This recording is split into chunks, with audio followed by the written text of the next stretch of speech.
Y dice, los frutos del Espíritu 3, los frutos genuinos o vestiduras espirituales. Y en esta clase vamos a estar hablando acerca de... Vamos a estar hablando acerca de cosas bastante profundas en el tema de que el Espíritu Santo, ¿no es cierto?, quiere habitar en nosotros. Pero quien tiene la decisión de que el Espíritu Santo habite en nosotros o no habite en nosotros, somos tú y yo. Entonces vamos a ver en Mateo 7 del 15 al 20. Vamos a leer en Mateo 7 del 15 al 20. Enita, tú me ayudas en Mateo 7 del 15 al 20. Dieguito, tú me ayudas en Mateo 7 del 16. Bueno, no. Tú me ayudas en Mateo 7 del 21 al 20. Dieguito. Y Joanita, tú me ayudas en Mateo 7 del 24 al 27. Vamos a estar analizando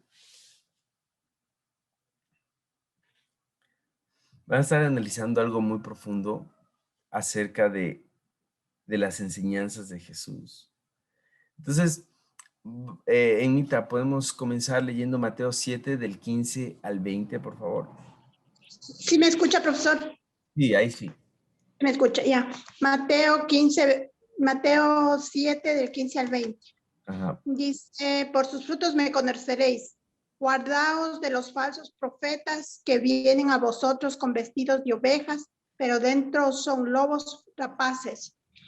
Por sus frutos los conoceréis. ¿Acaso se recogen uvas de los espigos o higos de los alforjos? Así todo buen árbol da buen fruto, pero el árbol malo da malos frutos. No puede un buen árbol dar malos frutos, ni el árbol malo dar frutos buenos. Todo árbol que no da fruto es cortado y echado en el fuego. Así que por sus frutos los conoceréis. Amén. Amén. Amén. Lo primero que vamos a anotar aquí, algo que ustedes debemos estar conscientes es que los frutos son externos. Los frutos son externos. Los frutos son externos, son visibles. Ahora, yo quiero hacerte una pregunta. Una vez que tú sabes que los frutos son externos, son visibles, yo quiero hacerte una pregunta. ¿Qué frutos estás dando tú? Yo quiero preguntarle a Dieguito. Dieguito, ¿qué frutos estás dando tú? Se vale cualquier respuesta. Frutos, primero, el cambio que uno tiene, ¿no? Que las personas se están dando cuenta del cambio que uno tiene, un cambio de vida. Segundo, contribuir a que las personas o acercar más las personas a Dios. Los frutos se dan cuando compartimos la palabra y estas personas se acercan y tienen ese deseo, esa necesidad de integrar la célula. Ahí están los frutos. Amén. Amén. Esos son los frutos visibles, ¿no? Los frutos que son parte de nosotros. Y ¿habrá alguno de ustedes, ¿no es cierto?, que diga, yo no tengo frutos? ¿Habrá alguno de ustedes que diga, bueno, o sea, sí es verdad que personas me miran y ven cómo yo he cambiado, cómo yo he madurado, cómo he crecido, ¿no es cierto? Pero en algún punto de su vida ustedes han dicho, bueno, es que no tengo frutos, siento que no tengo frutos, ¿no es cierto? Algo que yo quiero decirles es que siempre estamos dando un fruto. Por ejemplo, cuando alguien llega a ti y tú estás de mal humor, ¿no es cierto? Y tu respuesta es una respuesta cortante y grosera como, buenas tardes, ¿qué tienen de buenas? El día no es bueno. Y comenzamos con una respuesta así, ¿no es cierto? Ese es un fruto. Esa es una respuesta de algo que hay en nuestro corazón. Y yo quiero leerles en Apocalipsis 3:15. Dice, Yo sé todo lo que haces, que no eres frío ni caliente, como quisiera que fueras como quisiera que fueras lo uno o lo otro. Pero ya que eres tibio, ni frío ni caliente, te escupiré de mi boca. Tú dices, soy rico, tengo todo lo que quiero, no necesito nada. Y no te das cuenta de que eres infeliz y un miserable, eres pobre, ciego y estás desnudo. Así que te aconsejo de que compres oro purificado por fuego y entonces serás rico. Compra también ropas blancas de mí, dice la Biblia, dice Jesús. Compra también ropas blancas de mí. Así no tendrás vergüenza por tu desnudez. Compra ungüento para tus ojos para que así puedas ver. Yo corrijo y disciplino a todos los que amo, por lo tanto, sé diligente y arrepiéntete de tu indiferencia. Aquí hay algo bien importante y si bien es cierto, eh, Jesús está hablando a un tipo de personas en Apocalipsis, a una iglesia, ¿no es cierto? De hecho, es del mensaje a la iglesia de la Odisea, pero también es un tipo de personas. Y la manera en que confronta a Jesús es que dice, tú crees que en ti hay cosas buenas, tú crees que tú eres rico, tú crees que tú eres, que por ti mismo hay cosas buenas en ti, pero no ves lo que hay dentro de ti. Y después le dice, y lo que no sabes y lo que no te das cuenta es de que eres un infeliz y un miserable. Eres pobre, ciego y estás desnudo. ¿Saben? Jesús no está condenando a alguien. Está describiendo la realidad de nuestra alma. Cada vez que nosotros nos alejamos de Jesús, ¿no es cierto? Nosotros a veces nos alejamos de Jesús porque creemos que en nuestras fuerzas podemos alcanzar el propósito, podemos alcanzar la felicidad, ¿no es cierto?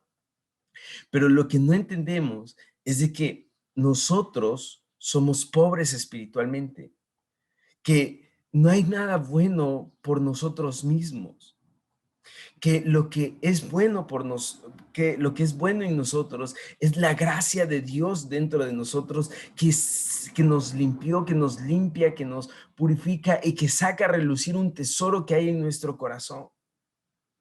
Pero es Jesús en nosotros rescatando este tesoro y que por nosotros mismos estamos ciegos, estamos desnudos y somos pobres espiritualmente. Y esta actitud es la misma actitud que habla en las bienaventuranzas donde dice, bienaventurados los pobres de espíritu, porque de ellos es el reino de los cielos. Y lo que habla Jesús realmente es, bienaventurados los que se dan cuenta que son pobres, porque de ellos es el reino de los cielos. Entonces, ¿qué es lo que nosotros debemos siempre entender? Es que nosotros todo el tiempo estamos dando frutos. Pero si nosotros no nos llenamos y no permitimos que el Espíritu Santo llene nuestras vidas, nuestros frutos son frutos necios. Son frutos, son frutos que están lejos de ser la voluntad de Dios. Solamente cuando dejamos que el Espíritu Santo llene nuestras vidas, entonces nuestros frutos son frutos de paz. ¿A cuántos de ustedes no les han dicho como, hay algo diferente en ti? Joanita, hay algo diferente en ti porque, no sé, estás siempre feliz, cuando converso contigo hay paz.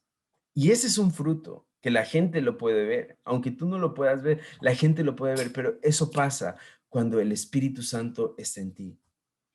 Entonces, primero, los frutos son externos y son visibles. Segundo, siempre hay frutos. Siempre hay frutos. Ahora, en esa parte de la Biblia, ¿no es cierto? En el versículo 16, podemos leer en Mita el versículo 16, por favor.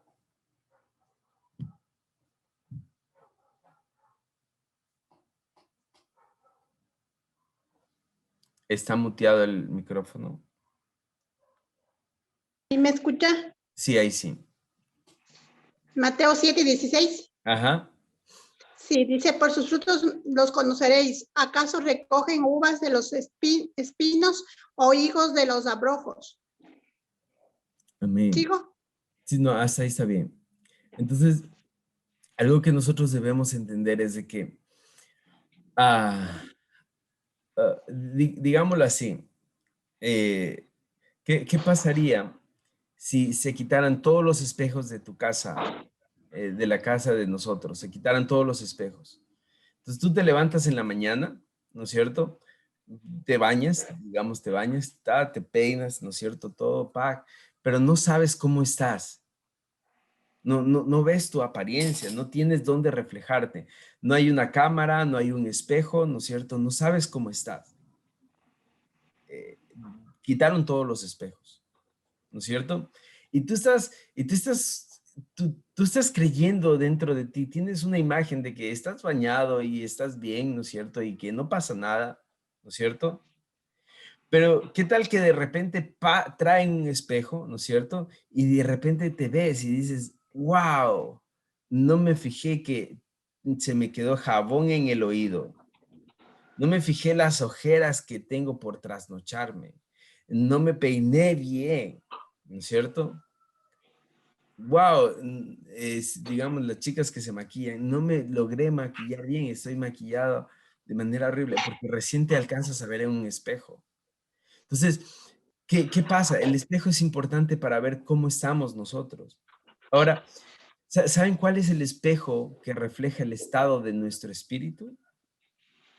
La Biblia dice que cuando nos acercamos a Dios, dice que nos vemos como un espejo a cara descubierta. ¿Saben? El hombre no se puede ver. Tú y yo no nos podemos ver cómo estamos, solamente cuando nos acercamos a Jesús. Por eso, por eso, por eso es tan importante o por eso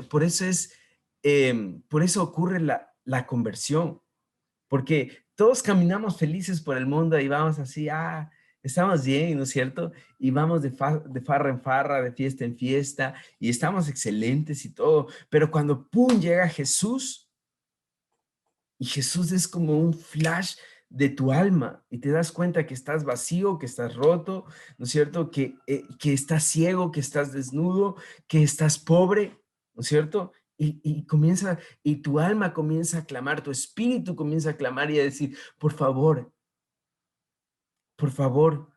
Jesús, sálvame. Porque la única manera, el único espejo donde nos podemos ver es cuando nos acercamos a Dios. La Biblia dice que su gloria es un reflejo para nosotros. Dice eso, que cada uno, dice Pablo, cada uno viendo a cara descubierta como un espejo la gloria de Dios. Nos vemos a nosotros mismos. Y entonces cuando nos vemos a nosotros mismos, primero entendemos la verdad, que somos pobres en espíritu, que necesitamos de Dios. ¿No es cierto? Que necesitamos de Dios. Y segundo, dice la Biblia que somos transformados de gloria en gloria. Entonces, la Biblia dice que nadie recoge uvas de los espinos ni recoge abrojos de las vides, es decir, no hay un árbol bueno que produzca frutos malos, ¿no es cierto? Entonces, ¿qué quiere decir esto? Eso quiere decir que, y lo podemos anotar, eso quiere decir que, espérame un ratito, se me perdió. Esto quiere decir ah, que cuando nosotros tenemos al Espíritu Santo en nuestras vidas, Él saca lo mejor de nosotros. El Espíritu Santo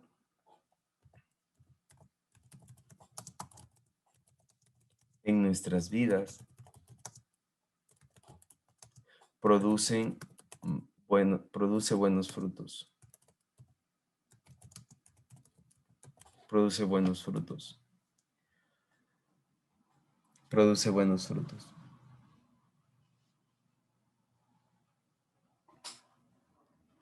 Ahora, cuando estamos lejos del Espíritu, ¿no es cierto? Los frutos malos Los frutos malos son los frutos de la carne.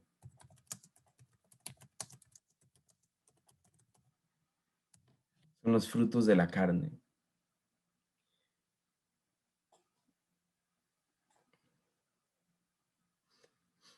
Ahora, qué importante es caminar con el Espíritu Santo en nuestro corazón, ¿no? Ninguno de nosotros estamos eh, y ningún cristiano, ¿no es cierto?, está salvado de caer en los pecados más horrendos. Dejemos de buscar a Dios, dejemos de leer la Biblia, dejemos de ir a la iglesia por 6 meses, por un año, y estaremos cometiendo los mismos pecados y hasta pecados más fuertes que los que cometen en el mundo. ¿Por qué? Porque no estamos exentos de caer en esos pecados, porque no estamos libres de caer en esos pecados. ¿Qué nos libra de caer en esos pecados? El Espíritu Santo en nuestras vidas. Amén. Amén. Vamos con el segundo punto. Vamos con el punto número 2, Mateo 7, 21, 22. Amén. No todo el que me dice, Señor, Señor, entrará en el reino de los cielos, sino solo el que hace la voluntad de mi Padre que está en el cielo. Muchos me dirán en aquel día, Señor, Señor, ¿no profetizamos en tu nombre y en tu nombre expulsamos demonios e hicimos muchos milagros? Entonces les diré claramente, jamás los conocí, aléjense de mí, hacedores del mal. Amén. Qué increíble, ¿no? Aquí yo quiero contrastar con dos cosas. Este versículo bíblico, lo quiero contrastar con las 10 vírgenes. Y ustedes saben, las 10 vírgenes, ¿no es cierto? Cuando las 10 vírgenes de repente dice que se durmieron esperando al esposo, ¿no es cierto? Y esto habla netamente de la iglesia esperando la segunda venida de Jesús. Dice que el esposo demoraba mucho y demoraba mucho, por lo tanto se durmieron todas. Pero de repente dice que a la medianoche llegaron y dijeron, se acerca Jesús, ¿no es cierto? Y las vírgenes tenían que encender sus lámparas para poder entrar a la boda con Jesús.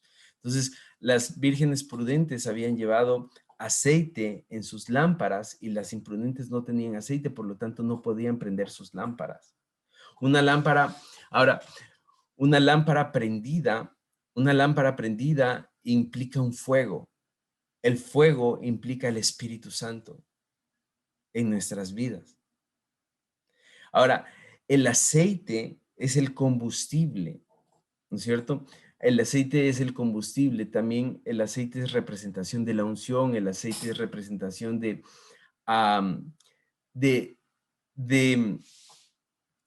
lo voy a poner así, para que el aceite sea extraído de una semilla, ¿no es cierto? Exclusivamente de la aceituna.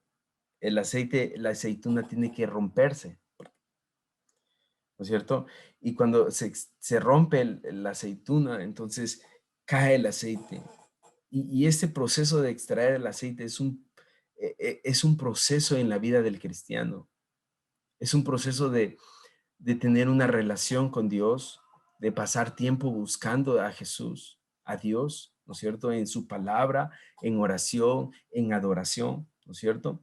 Entonces, el aceite es un proceso de búsqueda de Dios. No hay aceite si no buscamos a Dios. No hay unción si no buscamos a Dios.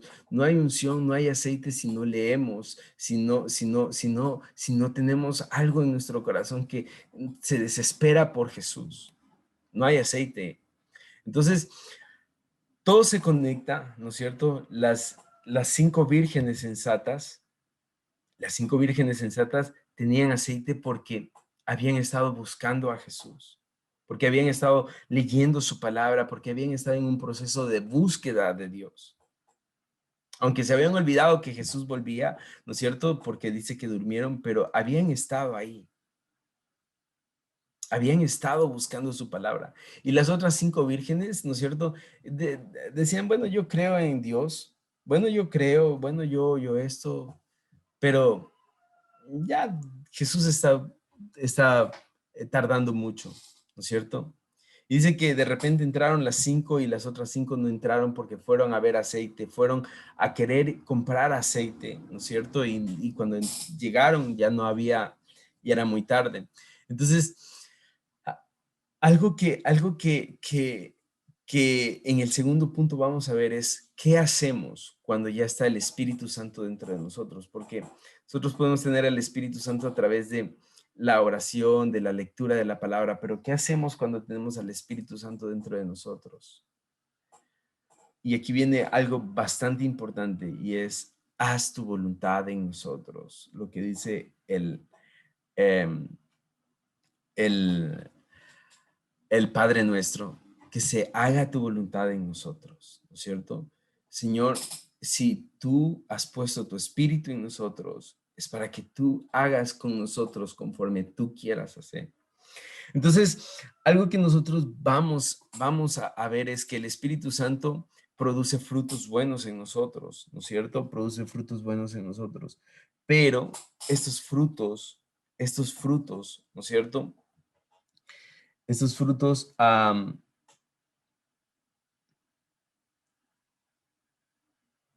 estos frutos, ¿no es cierto? Perdón un ratito, me perdí.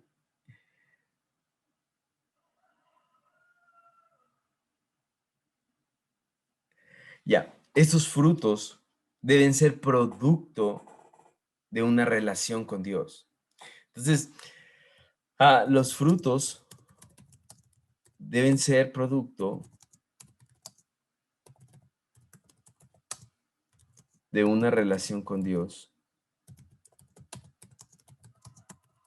Los frutos deben ser productos de una relación con Dios.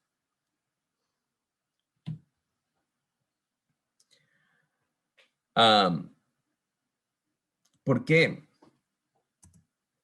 Y aquí entra mucho la motivación. Muchos creen que las buenas obras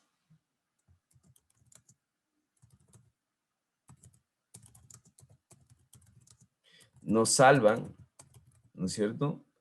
Pero lo que realmente debe pasar es que las buenas obras,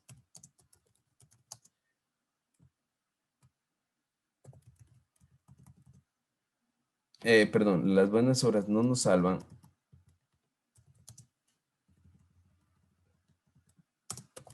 pero las buenas obras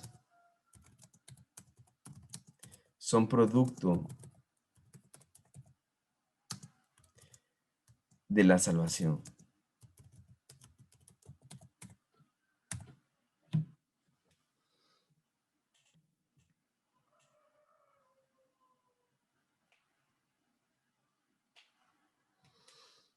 Entonces, ¿qué quiere decir esto? Muchos dicen, muchos dicen, incluso decimos, a veces lo creemos así. Muchos creemos que a veces nos dejamos llevar por un sistema que es al que estamos acostumbrados, ¿no es cierto? Un sistema al que estamos acostumbrados, que es el siguiente. Por ejemplo, no sé si ustedes se han dado cuenta que ah, todo es un sistema de calificación. Si lo haces bien, tienes 20, ¿no es cierto? Y de ahí va bajando, o tienes 10 y de ahí va bajando, ¿no es cierto? Entonces, nosotros creemos que mientras más hacemos, que mientras más servimos, que mientras más obras tengamos, ¿no es cierto? Eso nos va a poner tal vez en una mejor relación con Dios, cuando eso no es cierto. Eso no es cierto. Dios nos salva porque nos ama. No hay nada que tú puedas hacer para que Dios te ame más. No hay nada que tú puedas hacer para que Dios te ame menos. Dios te ama de de una manera que tú no puedes medir. Dios te ama de una manera que tú no puedas medir. Dieguito, sigue. ¿Tenías alguna pregunta o quieres acotar algo? Pero a veces las personas piensan que por sus buenas obras o caridad también están ingresando o también están obteniendo la salvación. Pero cuando tienen un corazón eh, con falta de perdón, con muchas cosas, o sea, me refiero a que ellos piensan que por las obras que están haciendo ya serán perdonados. O sea, están como con una doble moral, ¿no? Sí. Y justamente esa es la actitud que vemos aquí en Mateo 7, 21 y 23. ¿No es cierto? Porque dice, pero Jesús, si hicimos buenas obras, si entregamos cosas en tu nombre, hicimos buenas obras en tu nombre, ¿no es cierto? Pero número uno, ¿no es cierto? La salvación no es por obras, después Pablo lo dice. Número dos, ¿no es cierto? La salvación implica una relación con Jesús. Es decir, no hay cómo ser salvos, ¿no es cierto? Si tú no has creído plenamente en Jesús. Ahora, por ejemplo, la Biblia dice, y eso quiero dejarlo bien en claro, la Biblia dice así, Jesús dice así, que el pecado que condena al hombre es el no creer en Jesús. Es el único pecado que condena al hombre, el no creer en Jesús. Ahora, yo quiero preguntarles a todos, y no sé si me responden con un dedito o como sea, ¿ustedes creen en Jesús?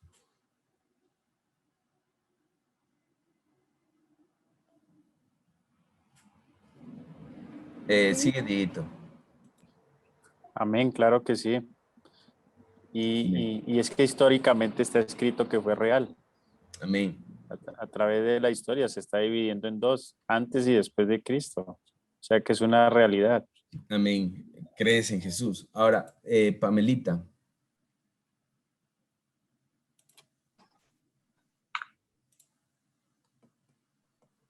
Aló, Sí, te escuchamos, Pamelita. yo sí creo en Jesús. Creo porque sé lo que ha hecho en mí, en lo que ha hecho en mi familia.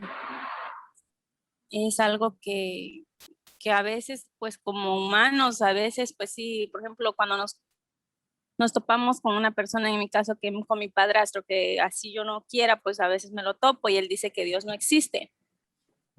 Pero cuando a él le pasó un accidente, a la hija le pasó un accidente, a mi hermana, él decía, Dios mío, o sea, Dios mío, dice que no permitas que le pase nada mal. Entonces yo me acuerdo haberle dicho, ¿y cómo? Dice que no cree en Dios, pero hasta el más ateo en el tiempo de angustia sabe que hay un ser supremo, sabe que hay alguien que nos puede ayudar, que tiene como la última palabra. Así es, Hasta esa persona que no cree. así es. Mm. Ahora, yo quiero preguntarles, quiero hacerles otra pregunta. ¿Ustedes creen en los extraterrestres? Pues digamos que yo, por una palabra en Efesios 6, porque dice, bueno, lo he relacionado con eso, Ajá. que dice en una parte, nuestra lucha no es contra sangre y carne, sino contra principados, potestades, y ahí habla una parte ahí media que me da a entender que sí existe, pero como que no es parte de algo de Dios, sino más bien de lo contrario.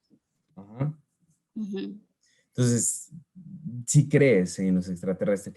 ¿Alguien más cree, Dieguito? ¿Alguien más cree en los extraterrestres? Podemos abrir el audio y debatir. Y si alguien no cree, también puede decirme por qué no cree. Joanita, me gustaría escucharte por qué tú no crees en los extraterrestres. bueno, yo interpreto que todo lo malo es de Satanás. Mm. Entonces, o es Dios o es Satanás. O sea, sino es que muchos lo interpretan con diferentes nombres. Y Satanás siempre se dice, yo por ejemplo he visto personas que a veces dicen tal persona falleció y dices que me visitó. Entonces ellos asumen que fue tal persona. Entonces no es así, o es Dios o es Satanás. No hay otro. Porque claro es que dice que hay cielo, hay infierno, ¿no? Y quien gobierna ese mundo de tinieblas, pues es Satanás. Entonces para mí no hay otra cosa que es él. Pero ¿crees que existen los extraterrestres? Pues yo no. No. No. Ok. ¿Alguien más cree que sí existen los extraterrestres?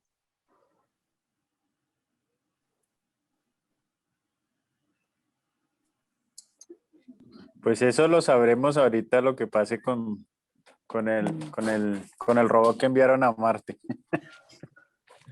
Muy bien. Quiero hacerles notar algo. Quiero hacerles notar algo. Lo que ustedes acaban de definir, voy a desactivar sus audios ya. Lo que ustedes acaban de definir, en realidad no es una creencia en Jesús o no es una creencia en los extraterrestres, sino es una creencia en la existencia de Dios, en la existencia de los extraterrestres, que es muy diferente a creer en alguien o a creer en algo.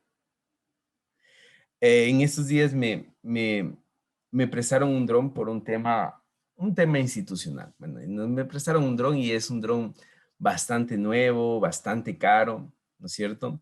Y yo no sabía, yo mentí, yo no sabía ni cómo se utilizaba este dron, ¿no es cierto? Y yo dije, bueno, Elías debe saber, Elías tampoco sabía, o sea, mucho, no sé, pero había bastante en juego, o sea, bastante dinero en juego.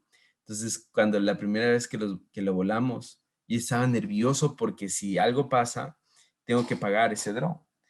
Entonces, recuerdo que Elías comenzó a volar y Elías también se sentía nervioso y algo que yo le dije fue, Elías, yo creo en ti, dale. Entonces, esas palabras de creer en él, ¿no es cierto? Es mucho más de creer en una existencia, porque Él está ahí presente. Es mucho más de creer, sino es, yo te conozco a ti, por lo tanto yo sé de qué eres capaz. Entonces, si se dan cuenta cuál es la diferencia entre una existencia, en creer en una existencia y creer en alguien porque tú le conoces. Entonces, tú no puedes creer en alguien sin conocerle. Por ejemplo, si Pamelita me viene y me cuenta una historia, yo le digo, yo te creo porque te conozco. Si me cuentan su testimonio, yo les digo, yo les creo porque te conozco y porque les conozco, porque hay una relación, yo creo en ustedes. Ahora, creer en Jesús es muy profundo, es demasiado profundo, involucra, de verdad involucra conocerle a Jesús para poder creer en Jesús. Involucra conocerle. Antes de seguir, Dieguito, sigue. Adelante, Dieguito. Está desactivado el audio.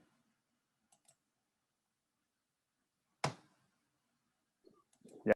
Ay, perdón. Ahora sí. Ahí. Actívale el audio.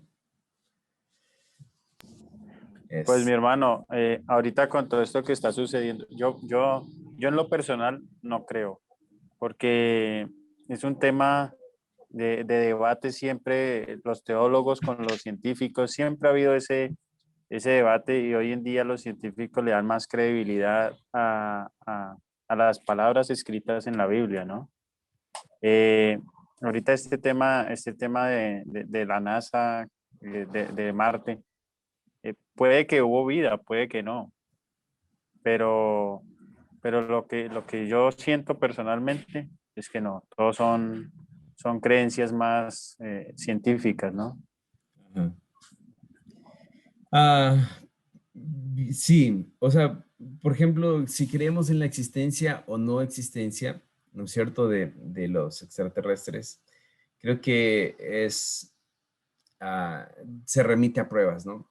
Pero, por ejemplo, volviendo un poquito al tema, todos en el mundo aceptan la existencia de Jesús, por lo que dijo Dieguito, ¿no?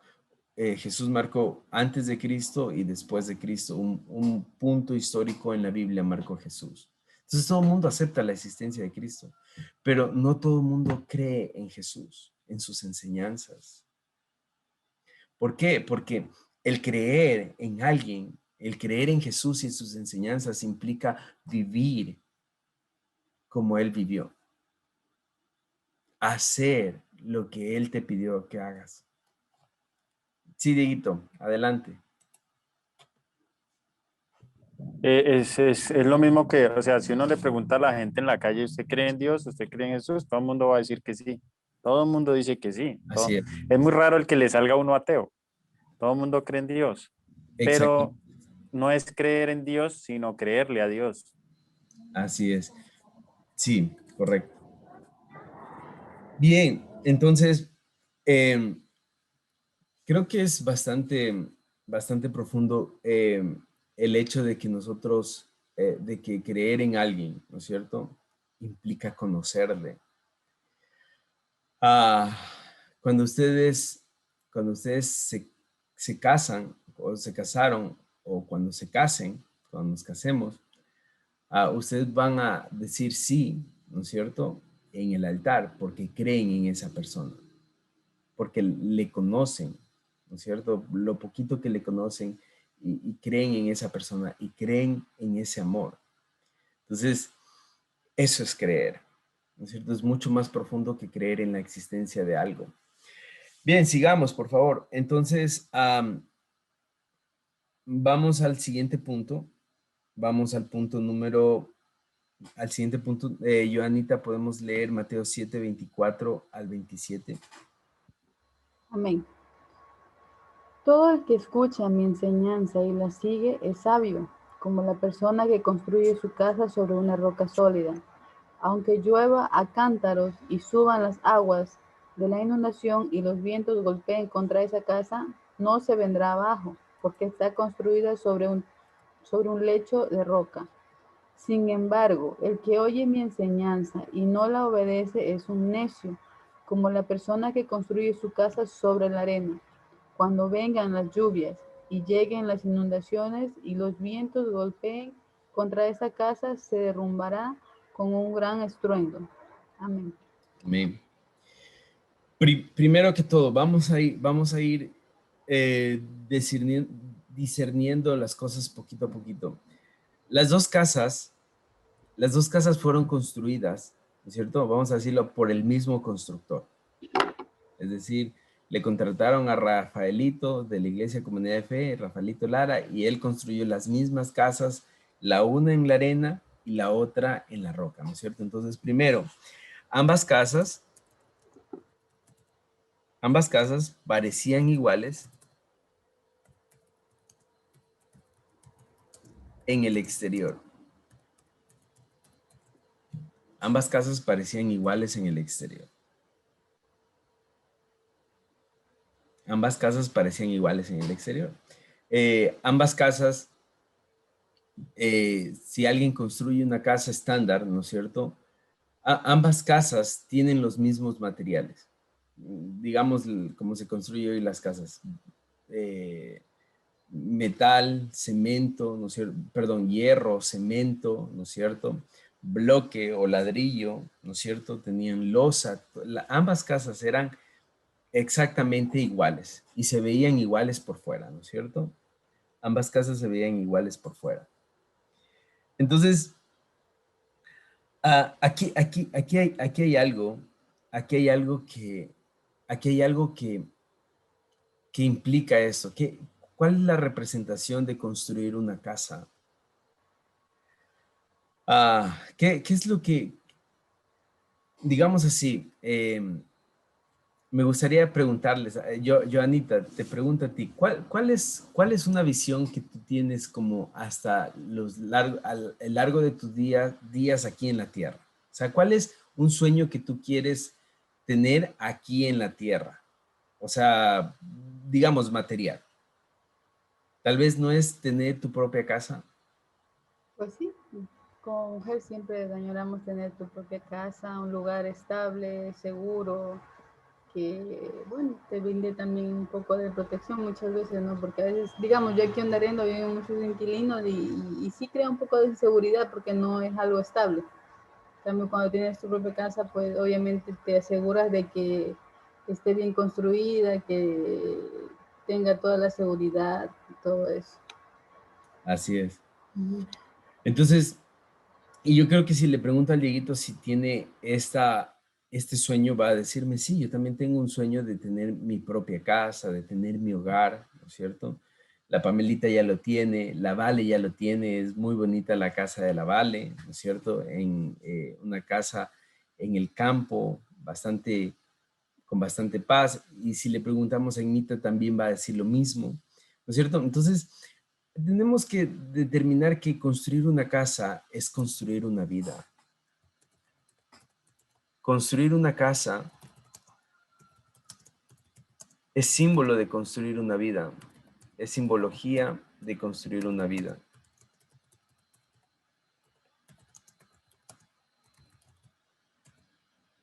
Construir una casa es simbología de construir una vida.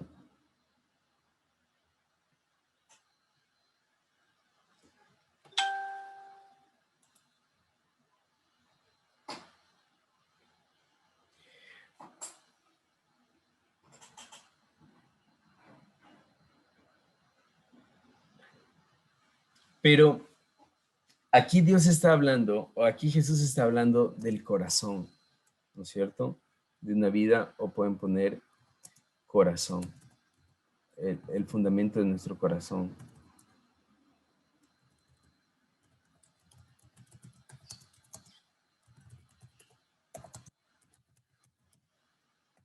El fundamento de nuestro corazón.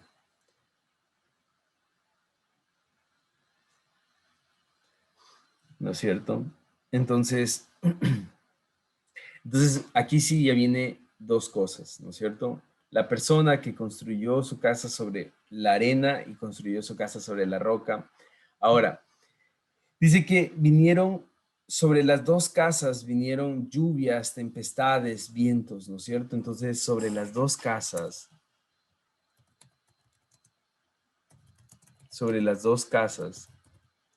vinieron las mismas pruebas. Sobre las dos casas vinieron las mismas pruebas.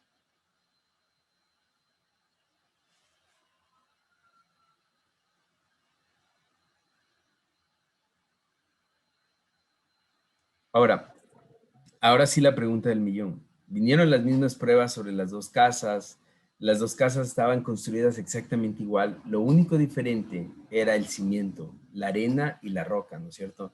Entonces, ¿cuál fue la diferencia entre la casa construida sobre la roca y la casa construida sobre la arena?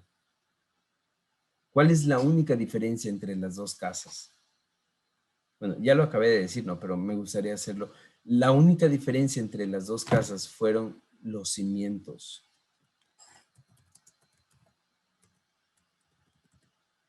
La única y gran diferencia sobre las dos casas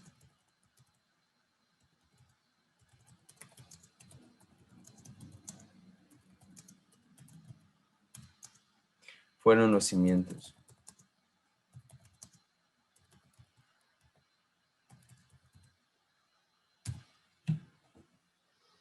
La única y la gran diferencia sobre las dos casas fueron los cimientos.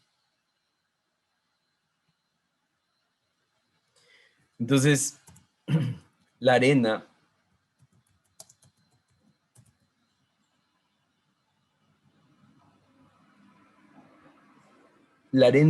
significa un corazón inestable. La arena significa un corazón inestable.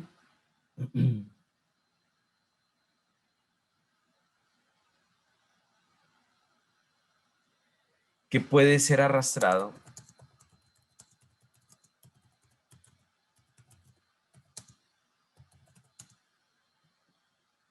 por, por, por las olas.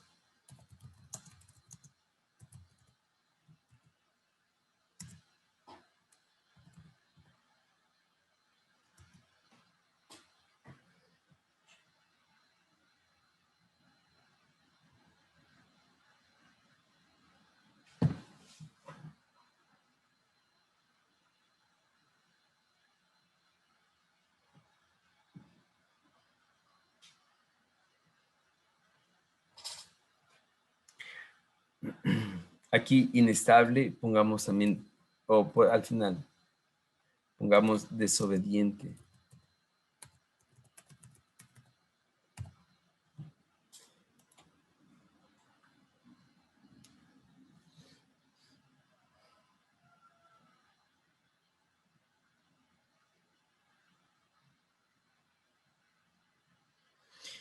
Y la roca significa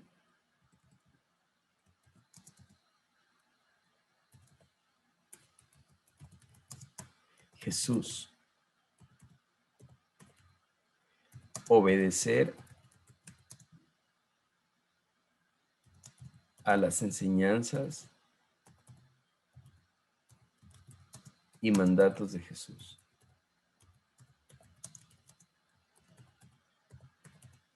Obedecer a las enseñanzas y mandatos de Jesús.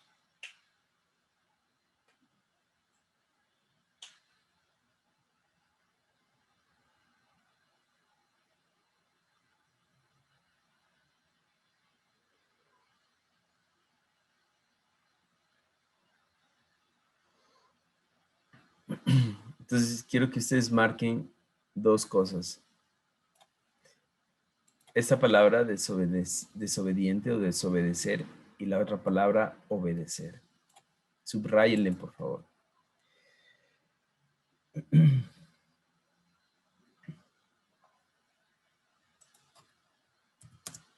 Y aquí en el versículo 24 lo podemos volver a leer, Joanita. Solo el 24.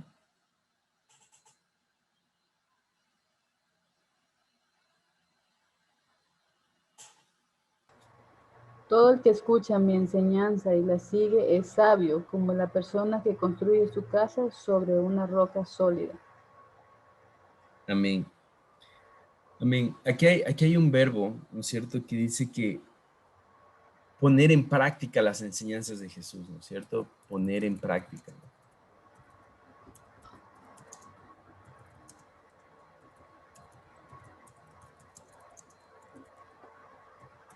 Poner en práctica las enseñanzas de Jesús.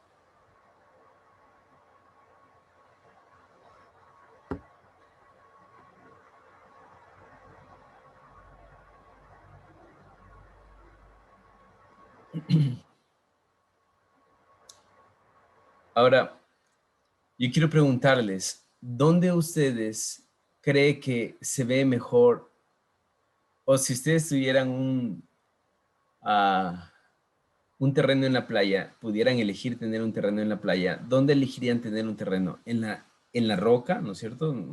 Hagan de cuenta que ustedes están viendo la playa en la roca o en la playa, en la arena, a la orilla del mar, un poquito alejado, pero a la orilla del mar. ¿Dónde lo pondría?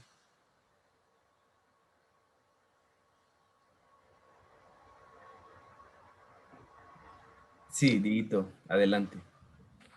En la roca, mejor vista, Mejor vista en la roca, muy bien. mejor peligro de que se crezca la marea. Se pueden poner unas bases firmes, unas buenas columnas. Muy bien, excelente.